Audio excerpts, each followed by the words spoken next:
Greetings, music fans. I'm Ken the Metal Professor, host of Mostly Metal, which airs on WVLP in Valparaiso, Indiana. And I am here to tell you my ranking of Blue Oyster Cult CDs. And ranking is, call it worst to best. I call it grabbing order because it's a question of when it's time to listen to Blue Oyster Cult, what am I least to most likely to want to grab to listen to? Or at least, grab metaphorically, when reality it's most likely or least likely to go click, click, click, or press, press, press driving in the car, right? Everything's digital. I've got the CDs, but you rip the CDs onto the computer and don't really need to touch the CDs anymore. And that's the way it goes. The tangible things are going away. Well, there are 13 Blue Oyster Cult studio CDs, not counting one that was a CD they put out where they redid some of their old classic tunes. So I'm not putting that in the mix. We've got their original 3, the self-titled Tyranny and Mutation and Secret Treaties. To me, those 3 kind of go as a set because their album covers were all very minimalistic black and white with a little bit of color thrown in there, at least on the Secret Treaties. And then Kaboom, the 4th CD, Agents of Fortune, was colorful everywhere. A dark blue picture on the front with a suit of or a hand of cards showing different colors. And so they went from the black and white band to the very colorful band. And that's the one where they really took off with Don't Fear the Reaper. Several CDs before several albums at that time came along before MTV got a hold of them, and they did Burnin' For You and things like that. And then they disappeared for a while and then came back, I can't say recently, but they came back with a couple of CDs in the late 90s. They've been touring ever since. Well, I don't know if ever since, but they have been touring for at least the last 6-8 years, if not just perpetually, and they're actually on the road to releasing a new studio album. And if you're the kind of person that likes live albums, be on the lookout for releases of, recordings of many concerts. There was a play, Agents of Fortune, all the way through, where that's been recorded and now released, at least as a CD, possibly as a DVD. So if you like that kind of thing, there's plenty of new Blue Oyster Cult content out there for you to pick up. But in terms of my own personal preferences, let's start with the one I'm least likely to grab to listen to, which is the most recent, still a decade old at this point, just about, Curse of the Hidden Mirror, which came out in 2001. It's a heavy CD. It's got thick guitars and not very many slow things down types of songs. The Old Gods Return and One Step Ahead of the Devil are good tunes, and there are good tunes on this CD, and I say, yeah, there are good songs there. There really aren't any songs that I say, yeah, that's a great song and I need to go back and listen to it a lot. So there are good songs, acceptable songs, but nothing to me that really stands out. Coming in one step above that is Club Ninja from 1985. I think generally regarded as one of their stinkers. To me, it's one of these. There are some spectacular songs on this album, especially Dancing in the Ruins and Perfect Water. There are a couple of good songs, like Spy in the House of the Night. And then there are some that are just kind of, very 80s, and you don't really need to listen to them again. But Buck Dharma is one of the people, I'm going to put him in the category of like Tommy Shaw and Rick Emmett, a member of a full band that when you come across a song that he wrote and he sings, those songs generally elevate themselves over the rest of the band's other things. And Perfect Water is a perfect example of that on Club Ninja. That song is one of the best in their entire discography, much less just on that album. Coming in at 11, Imaginos, the title track. I was thinking there's a song also on there called Blue Oyster Cult. like with Black Sabbath doing a song called Black Sabbath on the album Black Sabbath, or Iron Maiden doing the song Iron Maiden on an album called Iron Maiden.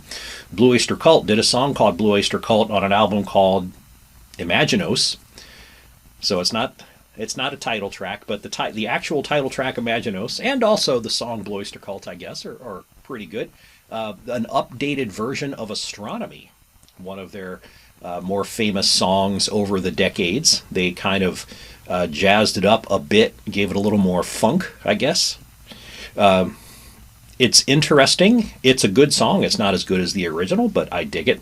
I Am the One You Warned Me Of is a good tune. Now, apparently this was a solo album that got turned into a Blue Oyster Cult album at the behest of the record company. So it's sort of a hybrid Blue Oyster Cult album. It's got a dark feel to it. The cover is very dark and mysterious with this castle or big spooky house on top of a cliff near an ocean. So it's a little darker than most other Blue Oyster Cult CDs. I really, really liked it when it first came out. If you asked me 20 years ago, I might have ranked this in the top 5. But as time's gone on, probably because of the production and just repetitive listening to this and all the other things, it's fallen way down for me. At number 10, I'll put Heaven Forbid. This is the one that came out in 1998, so their second to most recent one. A couple of great songs on here. Harvest Moon and Damaged are some of my favorite Blue Oyster Cult songs ever.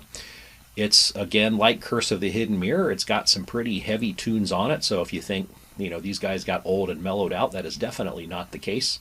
Hammer Back is another good heavy tune. So Heaven Forbid, let's say there's 10 or 11 tracks on it. There's probably 5 songs that really stand out and some other songs that don't. If there were just a couple of other really, really solid tunes, this thing would have climbed quite a bit in my list of favorites. Here's where I might be speaking blasphemy. I'm going to put at number 9, Tyranny and Mutation. Now, I know the original 3 albums are held in high regard, but of the 3, this is the one that I think is the weakest. It does have the Red and the Black and Hot Rails to Hell, 7 Screaming Dizbusters, but it also has some, at least to me, very, very weak stuff. And so it's kind of like Heaven Forbid. It's pretty hit or miss for me. Agents of Fortune at number 8. This one's maybe a little too synth heavy for me. I don't know if you call it a change of direction, but after the first 3 songs, they definitely added some different production tools, and they definitely added, if not adding synthesizers from scratch, at least they went to that dial and ramped them up quite a bit on Agents of Fortune. There are some really good and classic tunes on here, ETI, Extraterrestrial Intelligence. I happen to like some of the ones that didn't get airplay, like Morning Final and Tenderloin. Don't Fear the Reaper comes from this album, and to me this is it's been affected by the overplayed nature of that song. It's gotten to where, every time you see a new movie or TV show where something strange happens in it and people are dying, that you're going to hear Don't Fear the Reaper in the background, and I'm happy for the guys because of the royalties that they certainly get for that, but oh my god, I'm so tired of that song. It is a great song, and I actually resent that I've been turned against it by the overplayed nature of it. Number 7, Cultosaurus Erectus. This is the weirdest of their albums, I think. Just some very strange themes and strange music on this, but it does stand out. Black Blade and Monsters are both great tunes. I don't think you'll hear saxophone on any other Blue Oyster Cult CD. The Marshall Plan, Lips in the Hills, is a blistering song with some great guitar licks in it.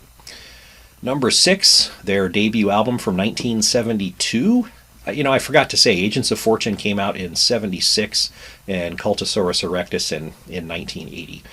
Blue Oyster Cult, the self-titled debut, 1972. It sounds like it was made in 1972. When I listen to a record like this one and I close my eyes, my mental image is of this band of guys standing on a small stage somewhere. The production sounds kind of small to me. But the lead track, Transmaniacon MC, is good. Then came The Last Days of May. I mean, what a great song is that. Pardon me while I refresh my screen. Even when the computer is plugged in, it still turns off on me. Stairway to the Stars is one of my favorite songs of theirs altogether. I don't think it got the airplay that the others did, but some. Cities on Flame with Rock and Roll. A lot of classic Blue Oyster Cult tracks that live in concert to this day coming off this debut. But to me, just the kind of the low-key production, it's an artifact of being recorded in 1972, right? It was finally with Agents of Fortune where when I picture them playing on stage, it's on a bigger stage with more colors, just like the album cover, with better sound. I don't know if that made any sense whatsoever. It did to me, right? Okay, top 5. Number 5, Fire of Unknown Origin from 1981. You've got the title track. Burning for You is the big favorite off of that, thanks to MTV. Veteran of the Psychic Wars, Don't Turn Your Back. Okay, I'm going to name the song Joan Crawford Has Risen from the Grave. I guess it's an okay song. I know a lot of people think it's one of their favorites. I think it's a little bit too weird, especially with the interlude in the middle with all the sound effects and things like that. So it's one of the songs that I probably should like more than I do. And maybe the presence of a couple of Strangeos like that keeps this album from climbing a little bit higher. At number 4, I will put Mirrors from 1979. This is probably Blue Oyster Cult's very most just sing-along type of album. There's just some good choruses and melodies to be found here. It's a little bit more mellow, except for a few parts in some songs, than you might expect otherwise. Dr. Music is a great lead-off track. The Great Sun Jester is a tremendous song. In Thee is a nice acoustic track by Buck Dharma. The Vigil and I Am the Storm, though, they crank it up on those. The guitar work in The Vigil, when it breaks about halfway through the song into the guitar solo, is just spectacular. Number 3, The Revolution by Night from 1983. I've seen other people's rankings where this one is much farther down, but I really love this album. It could be because it was one of the first ones I got. It might have been the first one I got. My experience with Blue Oyster Cult was similar to Black Sabbath, where the first Black Sabbath album I ever got was Heaven and Hell, and I got used to that sound for the band. And then the next album I got was Black Sabbath Volume 4, which took a lot of adjusting. I made the adjustment, but man, it was a culture shock to start with. And sort of the same thing here. You know, I was much more aware of the Revolution by Night early on in my 80s teen years. And then I would go back and pick up like Agents of Fortune, which does have a distinctly different sound to it. So I like The Revolution by Night just because of its positioning in my own personal history with the band. I love Take Me Away. Shooting Shark, Like Perfect Water, is one of those Buck Dharma songs that just stands out above everything else. Feel the Thunder and Dragon Lady, I love a lot. So I love the entire first side of that album. To me, is one of the strongest first sides that they have. Number 2, Secret Treaties, the third of the 3 originals. I rank this one the highest of those 3. It's from 1974. Subhuman, Dominance and Submission, Harvester of Eyes, and of course this is the album that gave us Astronomy. Astronomy is my favorite Blue Oyster Cult song of all time.